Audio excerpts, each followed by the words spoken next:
ya sabe que es nuestro compromiso poder entrevistar a la mayor cantidad de perfiles de candidatas y candidatos, así ocupar el nuevo Poder Judicial. Y bueno, si me lo permiten, vamos ahora a otra entrevista bajo juramento.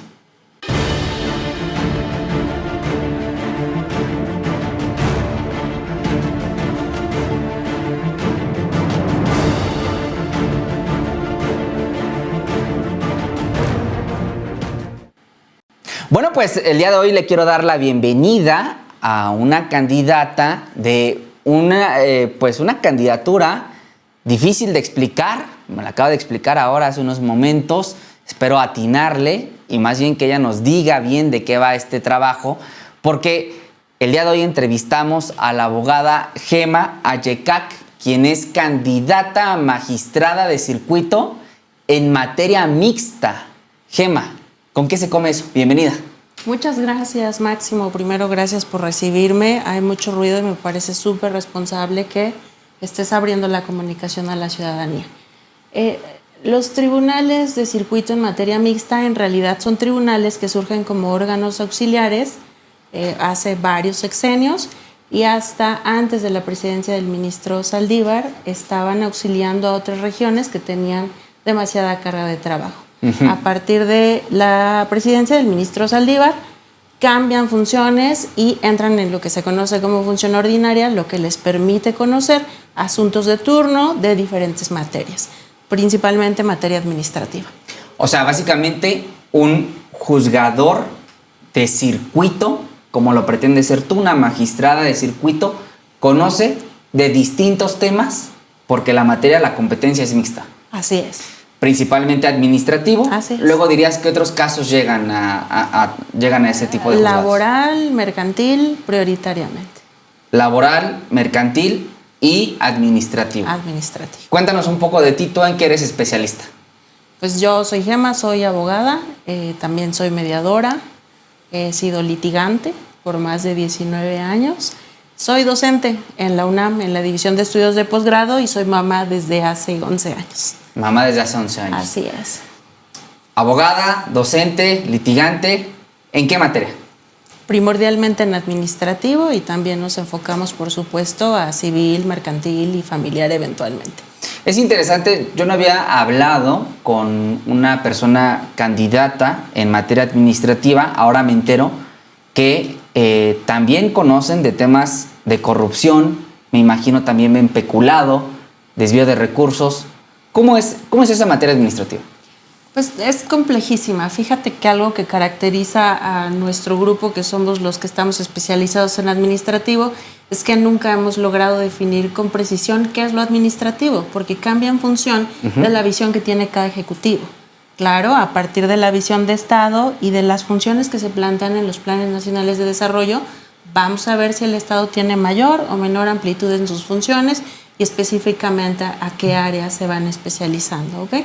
El espectro de materia administrativa es muy amplio y dentro de este hay algunas cuestiones que efectivamente son especializadas. Por ejemplo, esas que mencionas como telecomunicaciones son áreas que por su alta especificidad están especializadas y esto no lo conocería el de materia mixta porque hay tribunales colegiados especializados en estas materias. Ya, pero lo que me queda claro que la visión del Estado mexicano en torno a lo que es la administración pública va cambiando cada 6 años, pero lo que no cambia es la corrupción, es la impunidad, es el peculado, es el cambio de favores. Particularmente en otros momentos del Estado mexicano, vaya que han sido evidentes, hay personas que están siendo juzgados por actos del pasado.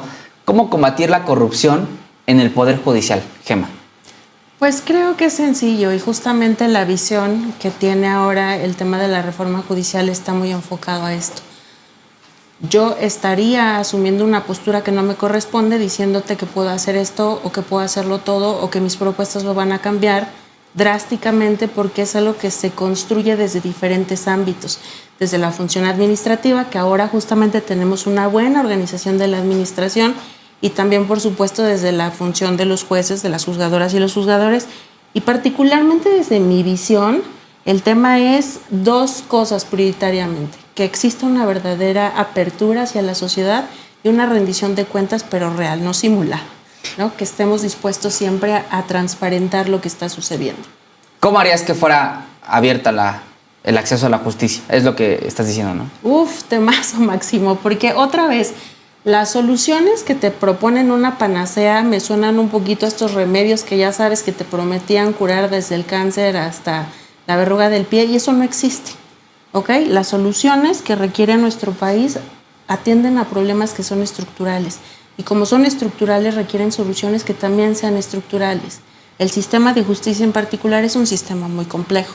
Hay que empezar justamente por las partes de procuración de justicia, de investigación, los organismos de derechos humanos, pero específicamente en la parte judicial tenemos dos grandes sectores: el de la justicia autocompositiva y también de la función de juzgar. Entonces, para mí en este momento es prioritario y es fundamental que se defina claramente dónde están los espacios donde las ciudadanas y los ciudadanos pueden decidir libremente resolver sus conflictos, y el otro espacio, que en términos técnicos sería de reserva jurisdiccional.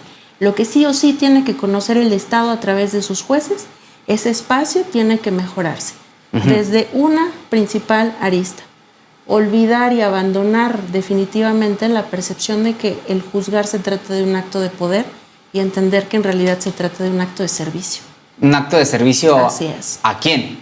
A las ciudadanas y a los ciudadanos, justamente. Y no solamente eso, sino también un cambio en el enfoque, ¿no? Posturas dialógicas, como bien se advierte recién en el Plan Nacional de Desarrollo, la colaboración interinstitucional y la comunicación, el servicio frente al ciudadano, la justicia de puertas abiertas, no estas negativas de no te recibo, no te escucho, no me interesa porque resuelvo lo que está escrito, sino realmente una apertura a la ciudadanía y también una apertura a la colaboración con los otros niveles, con los otros poderes, justamente para poder lograr estas soluciones que, como ya te anticipaba, tienen que ser estructurales. Nosotros fuimos muy críticos del paro, que consideramos ilegal, por supuesto, de labores por parte del Poder Judicial en el marco de la reforma al mismo. No solo considero que es ilegal, porque se violaron los derechos humanos de quienes querían tener acceso a la justicia, y toda vez que se suspendieron los plazos, según ellos, que para no, solo se iban a atender casos urgentes, pero para lo que ellos era urgente, para alguien vaya que sí que lo era o no lo era. El punto es que dejaron sin acceso a la justicia a un sector de la población. Pero aún vimos a una ministra presidenta marchando con esas personas que estaban en contra de la reforma al Poder Judicial en un paro ilegal, secundando, por supuesto, desde el Consejo de la Judicatura, que así pudiera ser. Eso, desde mi punto de vista, es cuando menos un desvío de recursos para que las personas que estaban en paro siguieran cobrando su salario. En materia administrativa entiendo que ese tipo de casos llegarían a tu palestra, pero primero regálame tu opinión. ¿Cómo has visto a Norma Piña como presidenta? Pues mira, me parece que es un error siempre generalizar, ¿no? Hay que analizar, y esto es algo que me ha dejado justamente en mi función como mediadora. Saber que los absolutos no existen y que los conflictos regularmente son complejos. No podemos tener ni lecturas de 100% ni soluciones de todo o nada.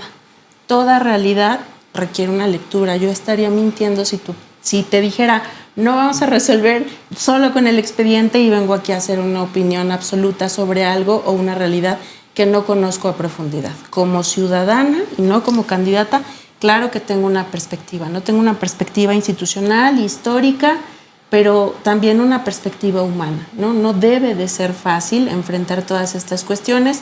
Uno, como representante de toda la base trabajadora, porque hay que recordar que el sistema de justicia no son nada más magistrados, por más que de repente nos queramos envolver en banderas heroicas, hay una gran cantidad de trabajadores y una base trabajadora muy amplia. En ese sentido, pues, respeto la investidura institucional de Norma Piña. Y regresando al otro tema, que es justamente el conflicto, me parece que fue un conflicto muy complejo, porque como ya te anticipaba, hay necesidades y derechos de la base trabajadora que son distintos de quienes ejercían como jueces, magistradas o magistrados, es distinto de la administración, es distinto de la presidencia y es distinto de la corte. Fue un conflicto de muchas aristas que desde luego merecería analizar cada una. Si yo digo que las marchas no fueron legítimas, probablemente estaría negando las preocupaciones legítimas de algunos trabajadores sobre sus derechos laborales. Y entonces yo estaría siendo inconsistente si te digo que voy a defender los derechos humanos, pero esos derechos laborales no, ¿verdad? Entonces, me parece que lo que sí fue un tremendo desacierto fue no apostar por soluciones dialógicas, porque tienes razón, justamente estas soluciones de todo nada, paro, no quiero saber nada, voy a marchar, aunque las preocupaciones sean legítimas y los reclamos sean legítimos, tienen una causa que termina lesionando a otro gran segmento de la población. Y te quiero compartir algo, Justamente en ese periodo te compartí que soy mamá. Yo tengo en curso justamente un amparo por una cuestión relativa a mi hija, y una lectura que a mí me pareció fundamental y que fue una de las causas que me llevaron a seguir en este proceso fue mi lectura. Yo tengo un origen muy particular, vengo de una situación de pobreza y de marginación y de mucha discriminación, pero hoy esa ya no es mi realidad, esa realidad ya la trascendí. La realidad actual de Gema es otra. Y justamente mi lectura dije, bueno, soy una mujer que hoy está en condiciones favorables, pero hay afuera muchas otras mujeres, Ana, Guadalupe, María, que tienen la misma situación de necesidad sobre los alimentos de sus hijos y que no estuvieron teniendo acceso a la jurisdicción. En ese sentido, reitero, para mí la opción y la vía es siempre apostar por el diálogo, conocer cuáles son todos los reclamos, cuáles son todas las posturas y poder trabajar siempre para encontrar las soluciones que satisfagan la mayor cantidad de intereses posible. O sea que tú fuiste una afectada de este paro. Eventualmente sí. ¿Cómo dirías que este paro de labores del Poder Judicial en el marco de la reforma del Poder Judicial te afectó? Si nos puedes compartir esa Pues parte en realidad a mí no, porque como te compartía, soy una mujer que tiene condiciones favorables, pero yo soy una anomalía del sistema y estoy consciente todo el tiempo de esta realidad. Entiendo que yo no represento a la mayoría de las mujeres de este país hoy, pero tengo una historia que he trascendido, que he superado, que me hace conocer justamente cuáles son esas problemáticas. Entonces, si me preguntas si me afectó a mí, no, porque afortunadamente mis condiciones son distintas. Si me preguntas si la falta de diálogo y estos paros que no condujeron a ninguna solución real afectó a otras mujeres en esta situación, estoy segura que sí. Bueno, pues esa es tu opinión, estimada Gema. Estamos hablando con Gema Ayekak. Gema Ayekak, quien es candidata a magistrada de circuito en la materia mixta. Así es. Acá en Ciudad de México. Si la gente quisiera votar por ti, ¿en qué demarcación, en qué delegación, cómo sería? Miguel Hidalgo y Cuauhtémoc. Estamos ahí en la boleta rosa fuerte y justamente estoy como el número 1. Entonces, ¿el número 1? Diría, vota por el número 1 en Miguel Hidalgo y Cuauhtémoc en materia mixta para magistraturas de circuito. Volvamos ahora para que tengamos lista la pleca de la candidata. Yo sí creo que puede ser legítimo manifestarse, ¿no? La libertad de expresión siempre debe de garantizarse, pero lo que yo critico, y no te pido que prejuzgues, porque en caso de ser electa tendrías que conocer de este caso, o seguramente llegará en algún momento quien se inconforme, porque una cosa es que sea legítimo y otra cosa es que sea ilegal. Y fue ilegal el paro de labores de las personas juzgadoras. No tienen, en la Ley Federal del Trabajo, salvo que me equivoque, no soy laboralista, pero de algo me entero, no tienen ese derecho, el derecho a los paros, el derecho a la huelga. No son un sindicato, son un poder de la Unión. Cuando hubo un COVID donde teníamos que estar guardados, pues el gobierno no se guardó, se puso a chambear. Lo mismo en el Poder Judicial, entiendo que hubo una especie de receso de algunos casos, pero era un tema mundial, ¿sabes? No era un asunto de intereses. Ahora, desde Presidencia de la República se dice que los derechos de la base trabajadora están salvaguardados, que hay recursos para pagar, para seguir pagando los salarios, los sueldos y salarios de las personas. La reforma sí que afectó, por ejemplo, a las personas que ganaban más que la presidenta. En ese sentido te pregunto, ¿cuál dirías que es tu principal propuesta? Porque fuimos a una elección el 1 de junio para acabar con la corrupción y con el nepotismo del Poder Judicial, con la impunidad que emana del Poder Judicial. Es generalizado, creo que no solo soy yo el que lo piensa, que no chambean en el Poder Judicial, que cobran mucho pero hacen poco. ¿Cuál dirías que es tu principal propuesta en el marco de esta elección? Pues primero, Máximo, creo que lo entendiste todo, ha de ser porque ya entrevistaste a muchos candidatos. Sí, fíjate que ya que ejemplificabas con el tema de los derechos laborales y la sociedad, justamente uno de los principales temas de las y los juzgadores es que tienen que resolver eventualmente cuando los derechos colisionan, porque hay que recordar que ningún derecho es absoluto. Cuando de un lado hay un interés de la colectividad y del otro lado hay intereses individuales o de un grupo, se tienen que hacer ejercicios de valoración. Entonces, efectivamente, no estoy habilitada y no me gustaría prejuzgar, pero sirva esto que te comento para contarte que justamente, además del mandato democrático en las urnas, que es insoslayable, no lo podemos perder de vista. No sería necear no darnos cuenta que hay un mandato democrático y constitucional que atender y que además es una realidad hoy. Y que por eso participas ahora, ¿no? Sí, por eso participo, porque creo que sí necesita un cambio el sistema de justicia. Como te decía, primero el tema colaborativo, pero un segundo tema que a mí me parece fundamental y que constituye uno de los 3 ejes de mi visión es el tema de la paz y la justicia, porque se han olvidado, están disociados y no los podemos disociar. Una sociedad que no tiene paz no puede tener justicia y una sociedad que no tiene justicia no puede estar en paz. Entonces, me parece que un poco se ha olvidado que el juzgador no puede ser solamente un operador del proceso y no puede ser ciego a la realidad social que estamos viviendo.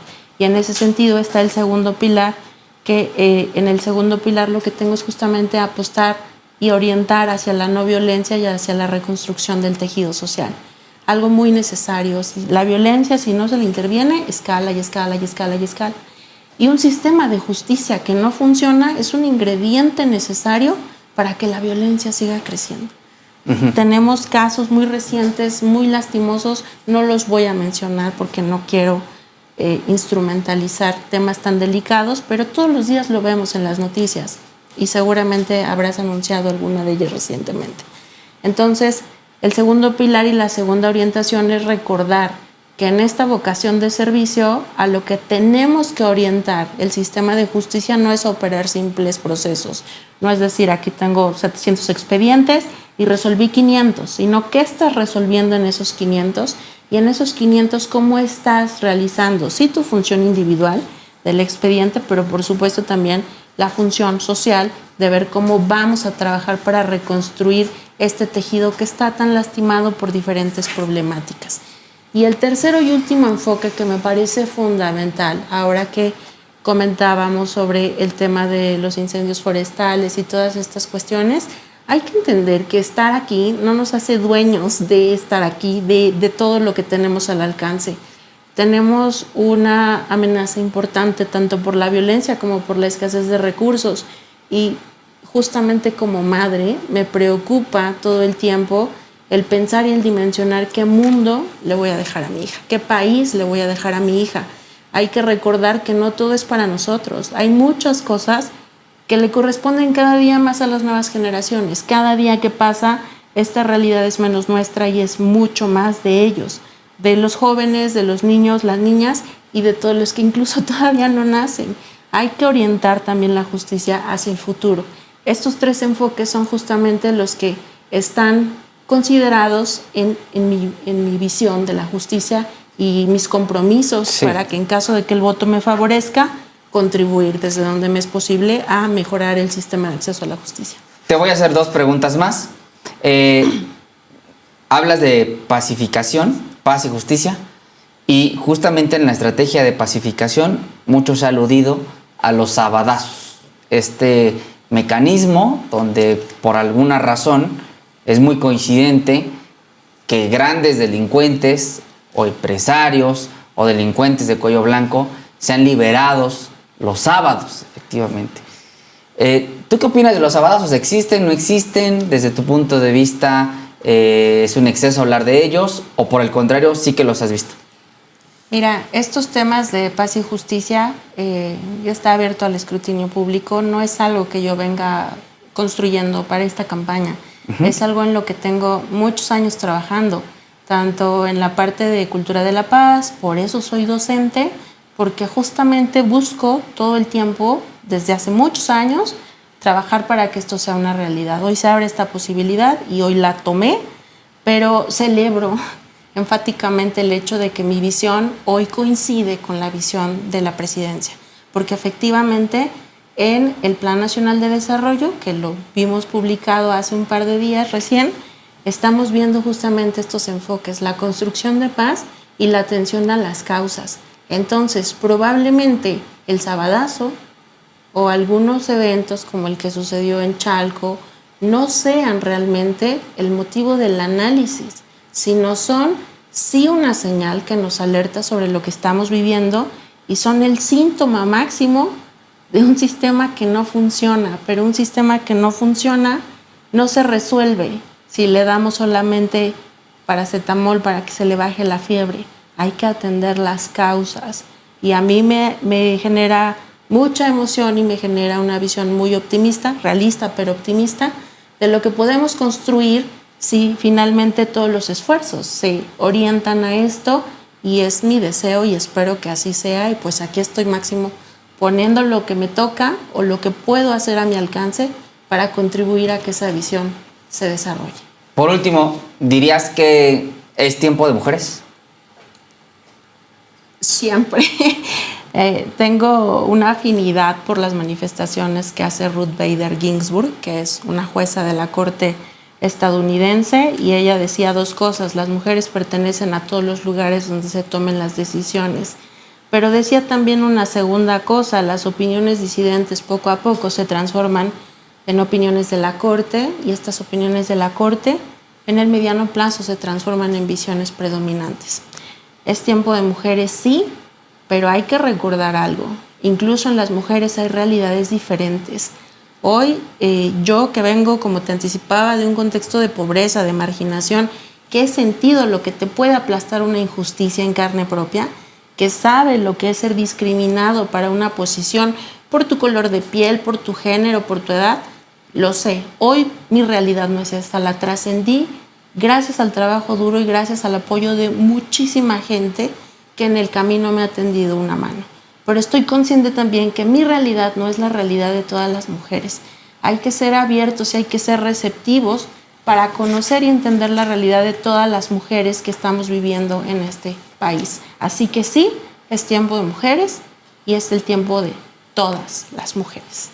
Bueno, pues esta fue la entrevista que hemos hecho con Gema Ayekak. Gema Ayekak, quien es candidata a magistrada de circuito acá en la Ciudad de México en la materia mixta.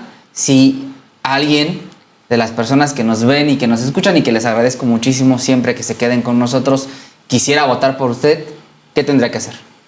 Buscarme en Miguel Hidalgo y Cuauhtémoc, en la boleta rosa, fuerte, en el número 1 para materia mixta. Gema Ayekak, muchísimas gracias por el favor de su atención y muchísimas gracias por el espacio, Máximo. Bueno, pues muchísimas gracias a ustedes, muchísimas gracias, Gema, por acompañarnos. Regálenos un minutito, vamos a despedir a nuestra invitada y ya volvemos.